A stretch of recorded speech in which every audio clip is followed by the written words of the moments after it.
Download Python. Go to the official Python website at https://www.python.org/.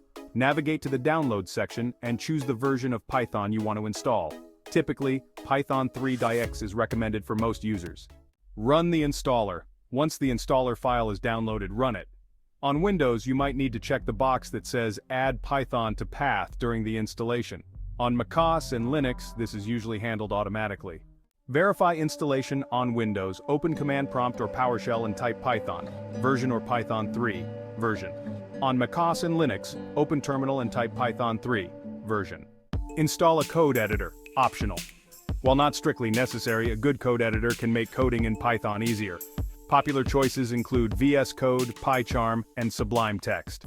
Set up a virtual environment, optional but recommended. Virtual environments help manage dependencies for different projects. To create one, install virtualenv if not already installed. Pip install virtualenv. Create a new virtual environment. Virtualenv myenv. Activate the virtual environment Windows myenv scripts. Activate macOS Linux source myenv/bin/activate. Start coding. Once Python is installed and configured, you can start writing and running Python code. Use your chosen editor or IDE to create Python scripts, also known as EPI files, and execute them from the command line or within the editor. If you encounter any issues, refer to the Python documentation or seek help from the Python community online.